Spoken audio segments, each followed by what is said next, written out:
Hey there, I'm Stef. And I'm Simon. And this is The Food Fight, a frank discussion of food culture featuring Australia's top chefs, producers and experts. We'll chat about real issues and go places others won't.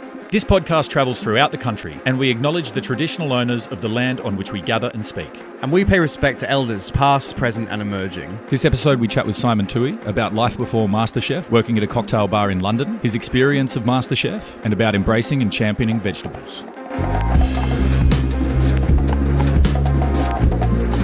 Let's introduce our guest, Simon Toohey. For those of you who don't know, he's a friend from school in Canberra. Mate, thanks so much for joining us. It's been a while, mate. We haven't seen each other for a long time. Yeah, I know, and it's fucking fantastic to get you back on the podcast. We've been talking about it, and I didn't even know that you were into food until I saw you were on Masterchef. I was like, Simon's on Masterchef? What the hell? Someone told me. And it's actually the same. I didn't know you were into food until Get that a bit closer. I didn't even know you were into food until about 6 months ago as well. So Yeah. it's funny how the worlds align. Yeah. So, the backstory is that we used to play footy together even before we started at school together. That's true. We played footy at Easties when we were probably East. 8 years old. Younger, even. That's Probably right. started He was 5 because Jeffers was there as well. Yeah, You know, so we had a lot of stories, old stories. And then we were in each other's class through primary school, high school, and never saw each other again once that finished. yeah, well, that's it. Then it's all over. It's funny like that because we were not best mates when we were at school, but we were mates. Yeah. And then now all of a sudden things come back full circle, and we get to It sit really here and does. We have to talk. pick those brains as well and talk about where everyone is that you know and everyone is that I know. Yeah, I know. We're going to sit after this. We'll have a good old catch up. But mate, I'll just drink. we've got a usually doesn't have much interesting input anyway. No, exactly. It's going to be a good podcast. I know. So, let's start from the start because we've done minimal chatting before even starting this, and we've got minimal time. So, when did you first get into food? Because you moved to London and you started working in cocktail bars and stuff Yeah. there. Tell us a bit about the cocktail experience first. Well, the cocktail stuff started. I worked at Filthy McFadden's in Canberra. I remember that. Yeah, okay. That was a great bar. That was really the last time we ever used to hang out. Actually, yes, was at that's that pub. for sure. Okay, so That's that was where when you started. That's where learning to make vodka lime sodas and lemon lime bitters and what's in a, how do you make that sort of thing, and then going, oh, I get it, and then opening cocktail books and going, oh, there's a whole new world. And another friend of mine, just name dropping because you know them. Sorry, Simon, I know you don't. Raj was an old ground boy from a few years above us. He ran Julep Lounge. Yep. And I begged him for a job. Yep. And I was like, can I please? Because I want to make cocktails. It's so much more exciting than just pouring beer. And I think it was 3 years at Filthy's by that stage. And I was like, I'm done. I'm kind of done with pouring it. Oh, it taught me speed and craziness, and it's a crazy, crazy environment. Anyway, so then Julep Lounge happened. And then that was amazing. Absolutely loved it. Then Knightsbridge happened. Then Trinity happened. And then I finished university. I was like, what the fuck am I still doing here? My parents moved out on me. And they moved up to Byron. I was like, what am I doing in Canberra? You're done, Simon. This is shit. Yeah. I love it. I love the place now, but everyone grows up in their town, gets over it and moves on, and then probably, falls in love with it again later on down the track. So I moved up to Byron to see my folks, worked up there, saved my money, then traveled across Europe for a year, across Asia, all the way from Singapore at the start, all the way through India, all the way across into Turkey, all the way across into Europe.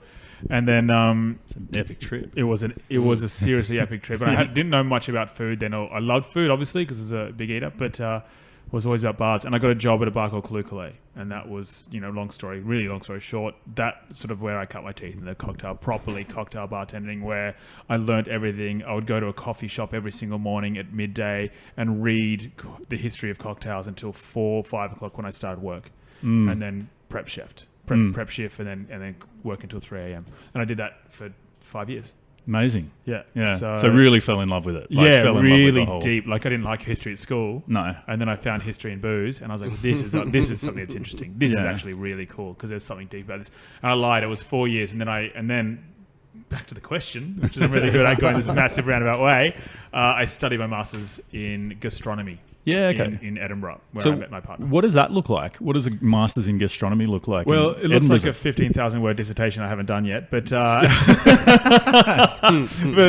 looking forward to that. Oh my gosh, I'm just dreading it. So I think I'm just going to pass on in the end. But basically, it's a way too fast master's degree, master's degree in the history and science of food. Wow. Not about like chefing. You don't learn necessarily to cook. I mean, all that sort of like in depth about stuff. But you learn about soil. You learn about history. You learn about the commons. You learn about everything.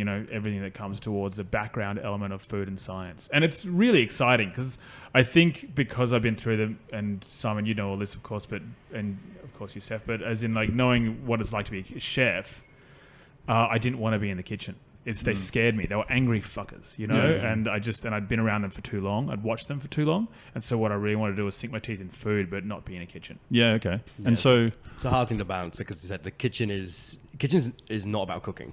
Right. It's so many things other than cooking, other than even learning about food. Right. It's regimented. It says quite a lot. It's a trade. Yeah. So yeah, trying to keep connected to food without being in a kitchen can be find interesting paths doing that. Yeah. So did you, like when you were doing that, did you have an idea of in what capacity you wanted to work with food when you finished your gastronomy masters and No idea. having all this hospitality experience under your belt too, which would only be beneficial with whatever you kind of choose? Yeah. I actually had no idea. I think I wanted to become a food historian. Fascinating. Especially in the UK. Like food historians in the UK, Yeah. it's awesome, right? Yeah, right. Food historians in Australia, if you go into indigenous cultured food, sick. Yeah. But it's all handed down through word of mouth. There's very little writing about it. Yeah, I mean, if you did the history of Australian, Modern Australian. post colonization, you end up back in Europe. Yes, exactly So, right. Exactly right. So that studying really European. excited me there. But then it got to the stage where I finished my masters, and I was like, well, there's nothing holding me in the UK anymore. There's no reason to be here. Yeah. And so I came back to Australia, where I started working in a bar down the road and got back into hospitality because I knew it was safe and I felt comfortable. Yeah. But you knew you were sort of done with bars. Was that the idea? It was moving on I from was dead bars to inside. food. Yeah. I mean, I worked on the floor. I didn't work in the bar anymore. I refused to work in the bar. Yeah, okay. And the place I was working was a dispense bar. So Yeah. I was working for tickets. And that's boring as batshit in the first place. So I just ended up working and serving drinks and food on the floor, and quite enjoyed that because it was exciting in a way, and I get to chat with people and be face value. But yeah, the whole creative side of things, I kind of burnt out pretty bad. I definitely burnt the candle at both ends in the UK. Yeah. Okay. Yeah. As many people in hospitality do, wherever it might be. It's unforgiving, especially in those really great bars. They are open till 1 a.m., 2 a.m., 3 a.m. Yeah. And it doesn't stop when the customers go. Yeah, There's right. There's the hour of clean down, and then there's what do I need for tomorrow? There's it's unrelenting. There's the hour of drinking. Yeah, and then exactly. There's the hour Yeah, after drinking. yeah. And then there's You going gotta back to add a them mate's to it. place. Yeah. Yeah. And then you wake up at 10 a.m. to start work again. It's there must be the biggest repeat going on in this conversation, I reckon. It's amazing. It's like no other industry like that. I mean, we've talked about But I mean, it's exciting for a time. yes. And it's nice having a group of people you can go for a drink with after work and everyone's on the same page. But it's tough to do it for a long time. Yeah, it's interesting too because I can remember the emotion of just burning the candle at both ends in hospitality. Like it's draining. It's like hard. You miss your friends' weddings. You're always tired, and then like when you do get the odd day off, like you fucking cherish it like nothing else. You're like, yes, I get a day off. Like and it's never two in a row. Yeah. No, yeah. And it's spent either sleeping or it's like, oh, I better do my washing. Yeah. Better But then better like clean the house. like I can remember that, but then you also like always have such fond. I do anyway. Like when I do think about all the hours I spend in kitchens or on the floor, and the people that I worked with, like the relationships I developed and stuff like that. It's just this, it's like any other. It's different to any other job. And food is interesting to talk about. So being around like-minded people who are into food, into drink, that's just super interesting anyway. That's where the friendships are formed. So again, going back, it's something it's exciting and a lot of people want to get into, but the realities of actually working in that front end of hospitality is hard. So trying to find other ways to be connected with food can be difficult. If you come out the other end, whether that's mentally or physically or emotionally or, as a business, and you come out the other end and you grow up at some stage and you go, oh shit, I actually still love this and I haven't fully burnt out yet. And I've become, and I think COVID's probably one of the major reasons why that's people are starting to change the way they're looking at things. Yeah. And they're becoming a little bit more self-minded. Yeah, I've had a little minute to stop. Yes, that's right. And be like, That's oh, right. People found out what it was like to have a week off, I had or longer. 3 days off in a row. And I was like, Yeah, yeah. what the fuck do I do? So we're in Melbourne and you're working in hospitality and things like that. Hadn't really decided on where you wanted to go with it at this point. Just sort of working. Was this the point when you first applied for Masterchef, like around this time? Yeah, I think it was maybe a year. Yeah. I was here for a year. So I was working in a bar and I met my partner. So my partner I met in Edinburgh, but no relation. And then turns up in Melbourne. Right. Lives here. And then, yoga teacher. So there's a wonderful holistic part that I really needed in my life to change around my burning candle we talk about. And there was a massive, I guess this might have been not the dark hole, but just the whole of oh, that's right. I was trying to open up an ice cream shop.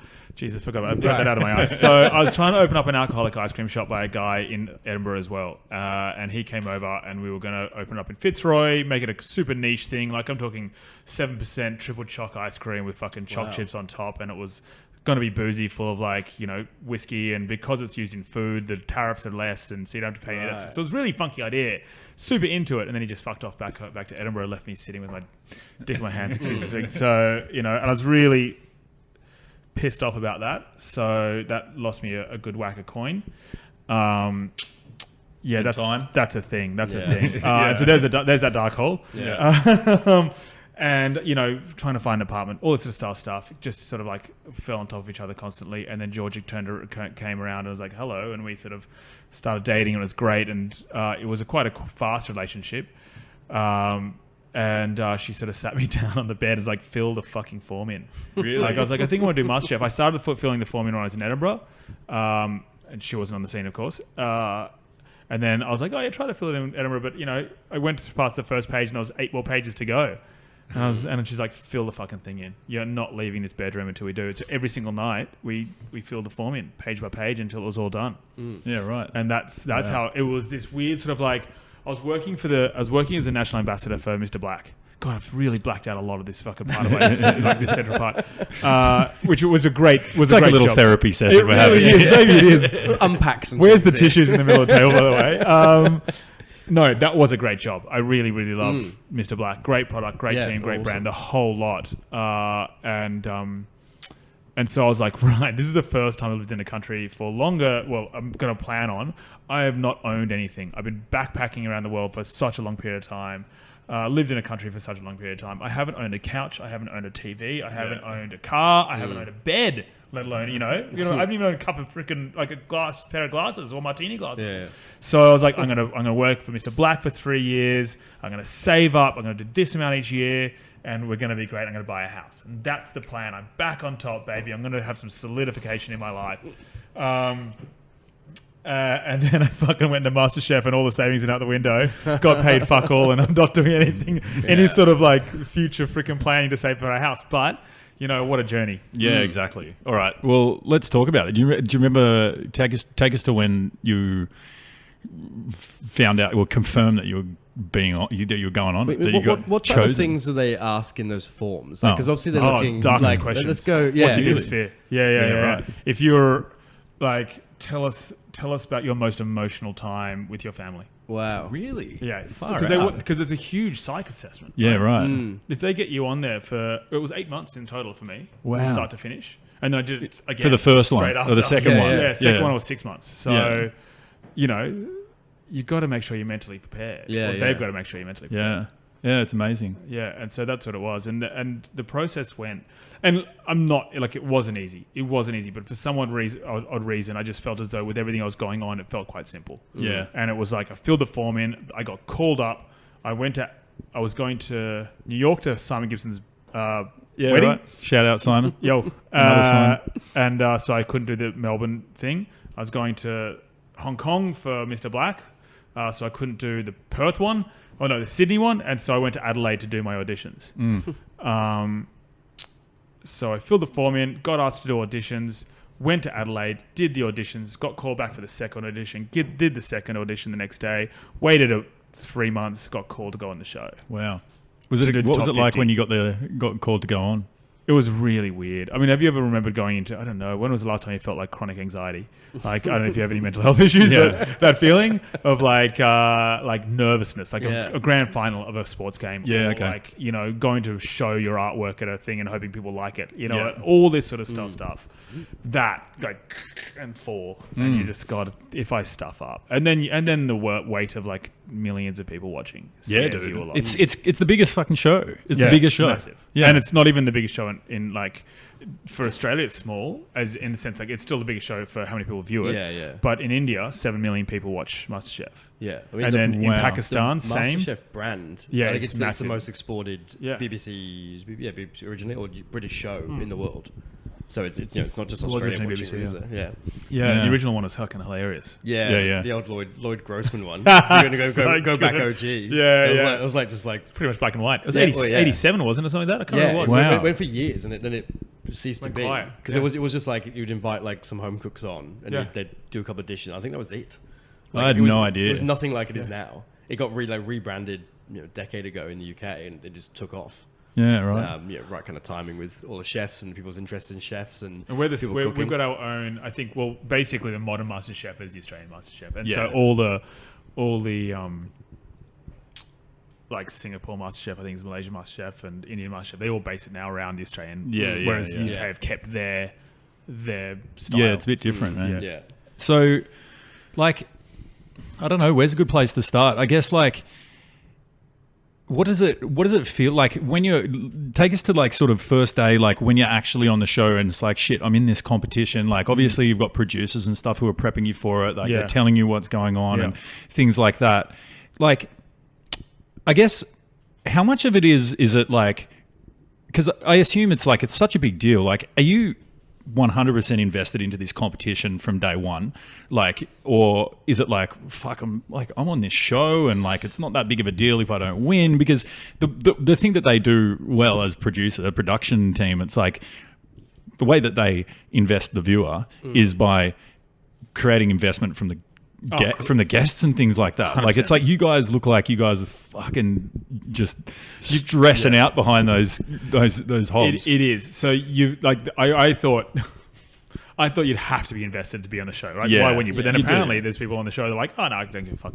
Yeah, okay. Like if I right. leave tomorrow, you know, it is Yeah, what it is. yeah. And you're like, but why the fuck are you here? Give it to Yeah. someone else who gives a shit. You know, like I don't know what I want from the end of it, but like at least I know I want to be trying my skills or whatever the real result is, because you know, why would you go on in the first place? I'm not 100% sure why would you go on the show. I liked the show. Did I want to get famous at the end of it? Fuck it. Who doesn't? But like, what did I want to get from it? I wanted to learn a bucket load. Yeah. Like I wanted to learn heaps in the fastest way possible. And yes, that's the stupidest way to do it, because slow as any chef would understand, trying to get any sort of culinary skill is by learning from scratch and really working your way through the processes.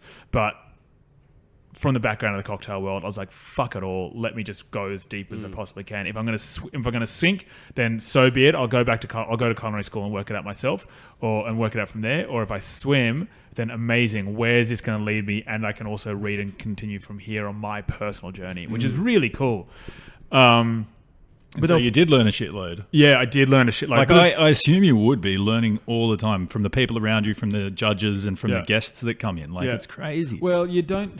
They always promise masterclass in the hotel in the house we stayed in, but we never really got masterclasses. We never really got taught. But what we did learn is learn from ourselves and each other. I mean, there's a bunch of amateur cooks, so the stuff we're cooking anyway is relatively based on our own historical knowledge, especially if it's cultural. Yeah. You know, or what we've read. Or whatever, or what cookbooks we've brought along. Yeah. And we weren't allowed computers, we weren't allowed phones, didn't have any internet, we weren't allowed the TV. Wow. On Channel 10 anyway to watch any of the ads and stuff like that if it was on. And we the only study we're allowed to do was of the 300 cookbook library we had, if not more. That's there might have cool. been 500 cookbook That's actually library cool. in the house. And the access to that alone is pretty Well, that's awesome. right. And you look at Have any historical- quicksand books in there? Yeah. Get some of them I in. doubt it. Someone You'd to, be bloody surprised. There was everything in there. If I had known you I'd look out for something, I would have only So if I see my duck egg dish on Masterchef, then they've got the Illawarra cookbook. Yeah. Maybe. know. Well, that's right. What if they did? Yeah. We're all on hotels now. It's all Well, changed. Yeah, okay. How much do they prep you with what to expect? None at all. None. They might give you a hint Yeah. if like Sweet Week is going to come up, which was great because I still fucked it anyway. But they might give you a nod. Yeah. But in fairness, nothing, and they don't give you any time. So what you see when they say "ready, say, go" on the show, add a piss break in between that, and that's how long you get to think about what you're going to cook. Wow. Far out. Yeah, and the food, before anyone goes, the food is room temperature, Yeah. but the sauces are kept warm. Yeah, okay. How's that? But the thing is, the judges are tasting the whole way through the cook. Yeah, like yeah. they're walking around tasting all your food. Yeah. And you've got 35 people looking at the screens on behind the scenes that you know going on, and so those people are relaying onto the judges, going, "Hey, check this out, check that out. This person's doing this. You know, he's split this sauce, or he's burnt this side of thing, or he's spat in the food, whatever it could be." Right? Never got away with that one.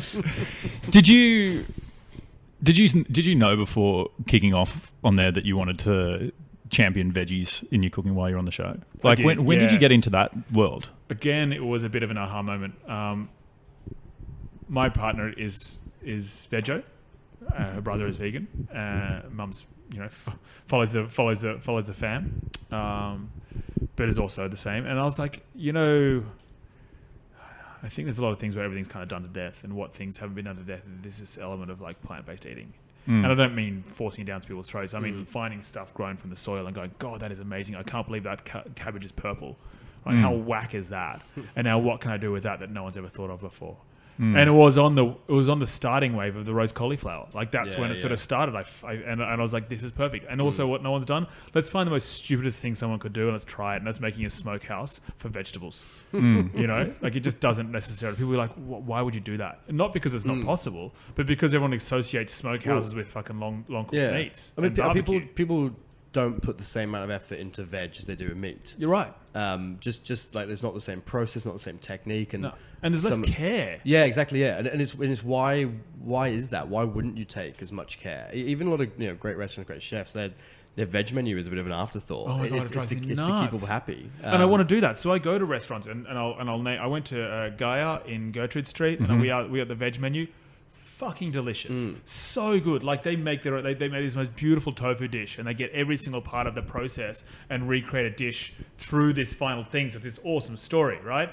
But then we go to another restaurant of the same hatted quality, and it's shite. So I know I'm really going back. That's okay. The microphone must be driving you nuts. Yeah, you're right. All the time. When I'm on camera, At least you know what I'm doing everywhere. when I'm fiddling. But I mean, the results you get if you put the same effort in. We did I love parsnips, one of my favorite dishes, and I'm like, I'm going to take the same care as like a piece of brisket with a parsnip. So I did like brining and then steaming and then smoking and then glazing. Yes. And it comes out and it's just like a pretty special thing. And you can get as much kind of joy and as much kind of creativity with veg as meat.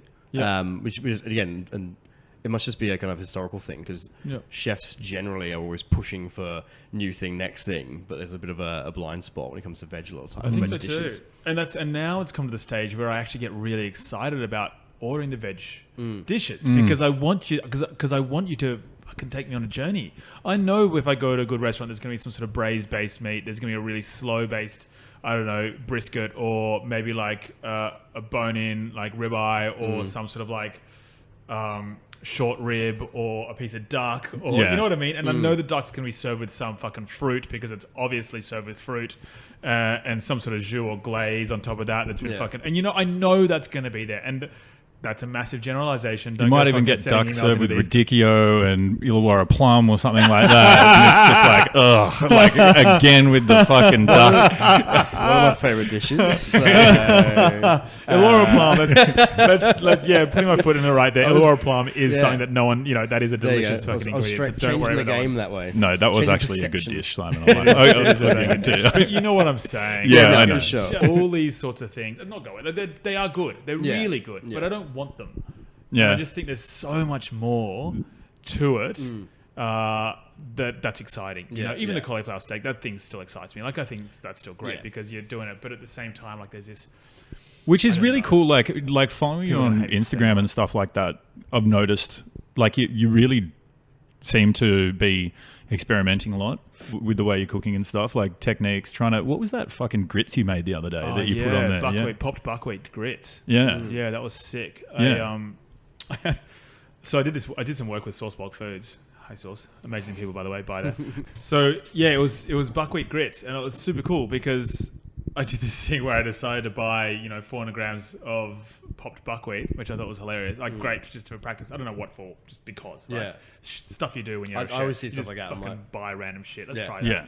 Anyway, so of course because it's popped, it comes out 400 grams is like 6 giant jars of buckwheat. So it's like this thing. I was what am I going to do? So literally about 6 months later, I've still got them untouched in this fucking set of jars, right? And I was like, what am I going to do with that? I've been reading a lot of Southern cuisine recently, and I find that, and obviously American, not Australian, but that's a fascinating world in itself. And I was like, right, well, if you can do a popcorn or a corn grits, then why couldn't you do something popped? And we did this I did this thing where you pour in the stock, which is a really, really hearty sort of super umami mushroom stock with heaps of kombu and stuff like that, right? And then you pour in only like a small amount of the grits, a small amount of the popped buckwheat, and then you've got to keep refreshing. Otherwise, it just soaks up all the liquid and turns into sludge, right? So you have to keep making it really quite fresh, and then you pass it, and then you cook it back in, right? And at the same time, I've been working with Onions Australia, doing some dishes with them. So I've been working on this new smokehouse menu for Black Pearl, and working on this really like burnt onion style dish, right? Sick, everyone's done it, I know, but I'm doing it, so fuck off. And it worked. Like it was amazing. So I passed it through, made it super silky, like kept pushing it, and then put some oat milk just to sort of thin it out a little bit. Then had these like really slow, jammy onions on top of that. And it was banging. Like it was super banging. So that's like just sort of goes to that point of like experimenting and innovating, and the world that's out there for vegetables that's still sort of untapped. I mean, we live in this interesting world with food where like, gastronomy has been around for so long, and we've been following tradition for so long, and it's only like, in a more recent generation that things are being really, really pushed. Like, I mean, until Josh and Ireland came along, we didn't know what was possible with fish, really. You know what I mean? Like, sort of, I mean, Japanese techniques and things like that do get passed through and stuff like that. But like, it takes people to be really focused on innovation. I mean, so it all comes down to customer demand. Like the fact there is I think Australia's got the fastest growing vegan community in the world. Yeah. So along with South Africa. Wow. Which is really random. I thought that would be barbecue heavy. Yeah, that's it. Yeah, that seems counterintuitive. But yeah, I mean, now people are eating more plant-based, and even meat eaters are trying to eat less meat, and we realize that's probably one of the best ways to go. Yeah. There is opportunity now to push mainly to still make money. You can always push, but can you open a restaurant that serves that? Yeah. And I think we're kind of realizing the amount of flavor and the depth you can get. Like onions alone, you can get so much flavor out of them. Like it's ludicrous. Fuck. And that's the thing. Like, and two things on this one. You got a meat, you got a butcher, you got a meat chef, right? You got a fish, like Josh and Ireland, of course, and then the vegetable chef is like, oh, what the fuck, you're a vegan chef? No, I just fucking love cooking with vegetables. Yeah, like you could take what I did the other day, fermented whole cabbages. There's this amazing dish, and I can't remember. It's on Leichhardt Street. Anyway, famous. Anyway, so I took this baby cabbage, tiny little number, red one. Fermented it for a week in a really low salt brine, so it didn't come out sort of like a real acid, and then deep fried it, and fuck, I just and then I was looking at Mark Best the other day, and he did this wombok where he rubbed it in sesame oil, cut it in half, rubbed it cut side, put it cut side down, and roasted it for 2 hours. So I was like, sick, love that. It lost all its moisture, but internally it's acidic, externally it's sweet. So I was like, what else can I do this with? Cut a cabbage in half. Rub it in the same oil, cook it for 4 hours, and it literally turned from a full-size cabbage half the size, and the flavour you get out of that is banging, and the bottom of it turns into caramel, and it's awesome. Taking persimmons, and you make black garlic by fermenting it dehydrated for 3 months or whatever. Do the same thing with persimmon. That's fucked. Yeah. Like that has turned into jam. Yeah, Like black jam. Yeah, there's amazing. Of persimmon flavour. Yeah, we used to wrap persimmons in beeswax and age them. Stop. And to the point then... Sorry, that would as- have No stress. Stop. I Oh my love it how God. excited you're getting about this. And yeah, and when after like a month, you'd crack them open, and we'd like that was basically the dessert. We'd just scoop out like the two sides on the plate. I don't know what we did it with. But like yeah, it was just like question. that was done. So can you do this? And don't tell anyone on that because this is something I'm working into now. What about you talk about like rubbing meats in fat? Of course, to blanket it. You do the same thing with fish. Fish. What like I've been hanging red purple carrots in my fridge for the last couple of weeks just to dehydrate them and see how they go.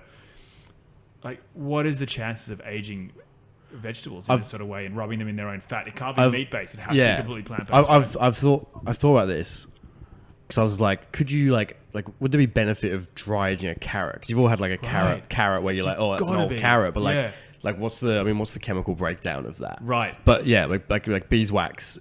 I mean, yeah, people do meat in that, but like that could be yelling in your ear. Sorry. Sorry. You're like, but there's definitely like, I mean, maybe not root veg because maybe they do lose their kind of a lot of sugars, but there's definitely. But you look at the Japanese style of the north, they do their radishes. They smoke them for ages until they fully dehydrate and they pickle them. But I mean, this is the thing is like we know these things work with meat because there's history and there's scientific research behind it. Is there anyone doing this with vegetables? I've got to start talking. I've got this guy. I'm not telling anyone. Yeah, We'll talk about it after. Yeah. I mean, like, stuff like this is like I would really like to get involved in universities in the future and be like, can you make all these weird ideas I have at 2 a.m.? Can we play with them? Can we do them? Can we do them? Like, right. Well, you know what I'm going to say out loud. So I got a friend of mine is one of the head scientists for the CSIRO food tech place. Awesome. Right around the corner from my house. Wow. And I just went out there and had a look at. I got a few things going on and. I'll chat with him. Yeah. And then I'll get back to you. Yeah. Just so many little questions. You're like, because it'd be so good. Thing. Yeah. Just find all this stuff. Such stuff. But I mean, yeah, the world of vegetables is awesome when you. Did I say vegetables? Yeah. Vegetables. At the age of 10 years old, vegetables are good. Vegetables are awesome. Eat your vegetables. We've got 10 minutes until we need to wrap. So Sorry. I need to talk it. No, this is great because with the limited amount of time we have and the amount of stuff we've got to talk about, we just do what we're doing, which is fantastic. Yeah. But I do want to talk about two things before we finished. Tell us about Sustainable Earth Network. Oh, yeah. Yeah. Talk about that, shouldn't I? Yes. Yeah, my baby. Yeah. So I opened the smokehouse, plant-based smokehouse, October a couple of years ago, and I met the photographers that did the opening of it all. So they were just there. You know, my agent got these two photographers in, and I was like, "Hey, how you doing?" And he actually studied food science as well, which is really cool. And his partner, and we just got chatting. Literally just got chatting, and then a month later, we talked about this concept. He's like, "Oh, what about Sustainable Earth Network?" And I was like, "That's a freaking great thing. I think it's fantastic." He's like, "Cool, let's wait out this busy period and let's get to it." And I was like, "Cool." And then 2 weeks later, like, no, sorry, it's all that water I'm drinking. 2 days later, he's like, "Stuff waiting. Let's start filming." And so we did our first season of Sustainable Earth Network, which is on YouTube under Sustainable Earth Network, and called the whole thing, focusing on basically the concept of the whole company is focusing on past farming and production practices and bringing them to the future, bringing them forward, as opposed to putting that Band-Aid on, right, to try and fix something else, like making pink algae for cattle to lower the methane, but you can't serve that necessarily to free range because they eat grass, so you can only feed that to feedlots, which means you're making feedlots okay. You know, that shits the fucking shit out of me, and that happens across all boards because money's there. So we're trying to look at ways that people are trying to do natural, beautiful, homogenous. Thank you. Yeah, harmonious things that are working really well with the environment. That permaculture sort of ethic. Yeah, that's the way, man. Like, yeah, we can keep fucking up our world in trying to figure out the best way to make money, but then like inject a little bit of sustainability into everything. But unless you think about the bigger picture, but I mean, you need modern. You need to, like I said, bring the old ways into a modern world because we still need to feed a lot more people than when these practices were in things. So there's so many issues with it, and we still can, even if we, anyway. Yeah. So what's the vision? What's the, is it as much about amplifying the people doing the right job. Yeah, that's it. So we're putting it through a way that I think is really, although we in this industry now know there's a lot of media, for the people out there, media isn't necessarily the biggest. I mean, it's there, but there's so much more to scream about. Yeah. You know, it reaches such a large target market that we're after. And people, especially young people, are coming around that way. So we're basically online at the moment, and we're sticking to that because that's where a lot of our, I don't know why I did that. We're sticking to that because that's where we know people will engage. Yeah. However, if we can, we have the ability to sell to Netflix, to sell to try and sell to someone else that isn't online, and also to any other channel, basically media-based channel, which would be really good because we have the equipment, we've got the camera crew, we've got the editing systems, we've got the film people and rah. So the idea from this is to not just stick it to one thing, but if you have an idea and you think this is something that's going to be amazing and you have the charismatic level to be able to produce this in front of the screen, then let us know. Yeah. And we have the quality to do it. We have the product. Yeah. So we'll make a show with you. And now, obviously, you're not going to make any money and we're not going to make any fucking money. But if we can sell it, then amazing. I mean, if you look at the way Vice produces their news, none of their news is on a news channel. Yeah. It's on millions, it's a bit of an exaggeration. It's on 100 people around the world creating product that they've taught themselves. There's certain way of selling their news. That's how you do it. We'll teach you how to do it as people who present that way, also known as people who go and work with, anyway, journalists. So, this is our form of journalism. Go off and do it, and then they just keep producing this network, this constant web of amazing stuff, and which I prefer watching than watching sort of like any news on any sort of base TV. Yeah. So we want to do that with what the Sustainability Network is. That's awesome. Yeah. Okay. Through sustainability of food. Last couple of ones. Tell us about your show, Freshly Picked. Oh yeah. You got a TV show too? We do. We just got signed for another 2 seasons. So amazing. Awesome. Another 60 episodes. Really, really happy. Super excited about it. Purely plant-based. We have the only two, and don't fact check me on this, but we have the only two plant-based shows in Australia, and that's Freshly Picked and Sustainable Earth Network. And out of that, everyone's too afraid. Yeah. I believe, and I'm going to throw that out there and tell you not, but everyone's too afraid to not add butter. Yeah. Or to try and think of a way to not have to add eggs. Fuck it, try not. Yeah. Awesome. So that's great. So Freshly Picked is doing really well. Well, I think it's doing really well. Channel 10. Channel 10, 3:30. Yes, love it. End of school days. Get your kids home from school. The new Big Huey. Grab the... No. He was always on at 3:30 in the afternoon. Same company used to do Big Huey. He's into it. I shouldn't say There's a history. There is a history. Yeah, that's an amazing one. Love it.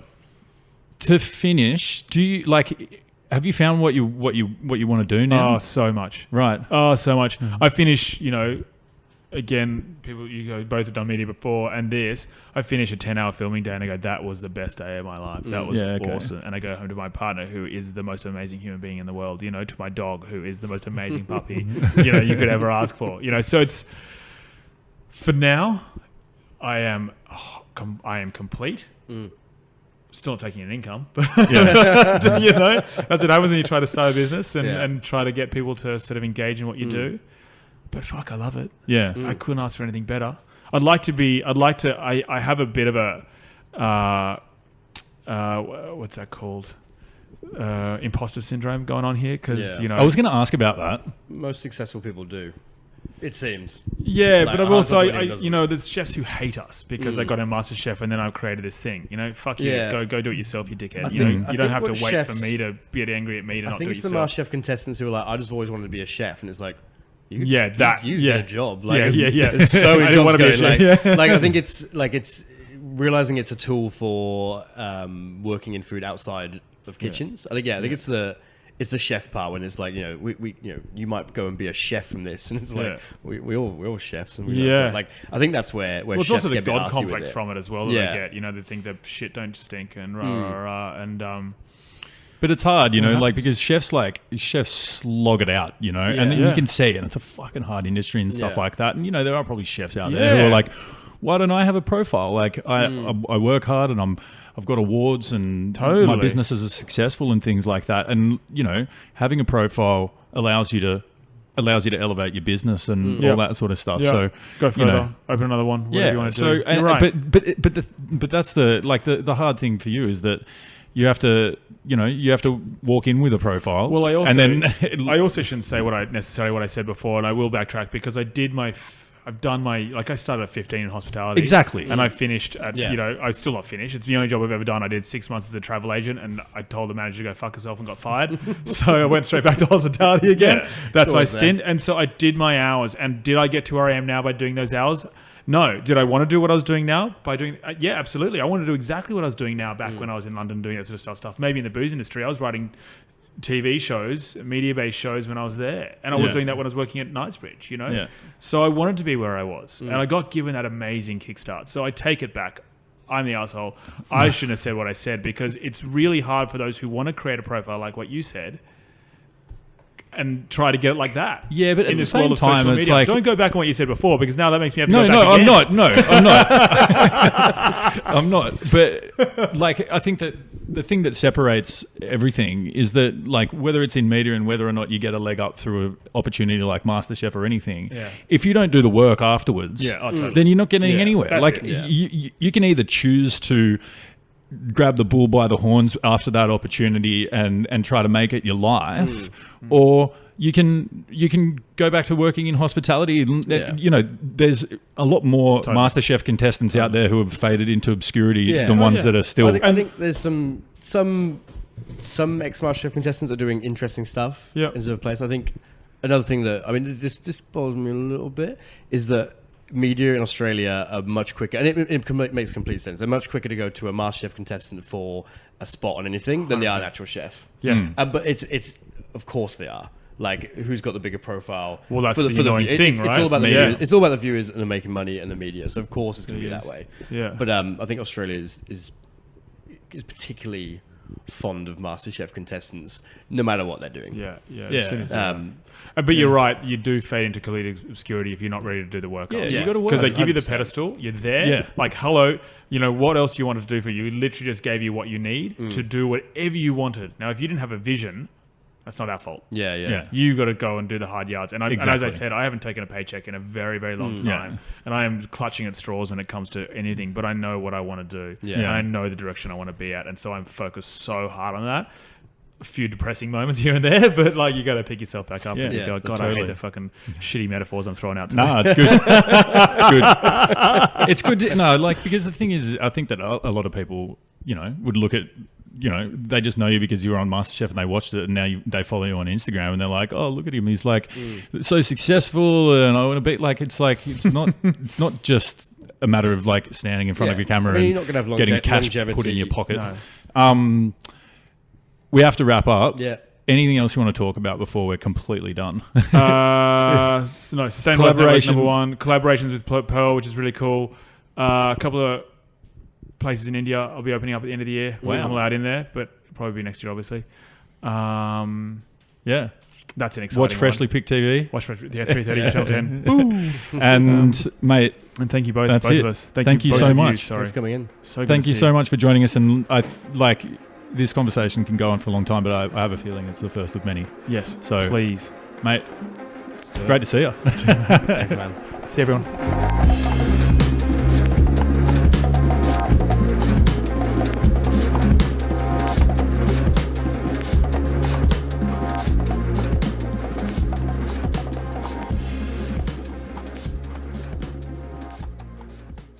Hello, dear listeners. Stef here. Thank you so much for joining us for another episode of The Food Fight. If you want to get in touch with us, it's at The Food Fight Podcast on Instagram or The Food Fight Podcast at gmail.com. We want to hear from you and we want to talk to you. Please leave us a 5-star review on iTunes. That really helps. If you want to hit me up, it's quicksandfood.com or at quicksandfood on Instagram. And if you want to get in touch with Simon, it's Simon_Evans_TBD on Instagram. Thanks so much for tuning in, and we'll catch you again with another episode.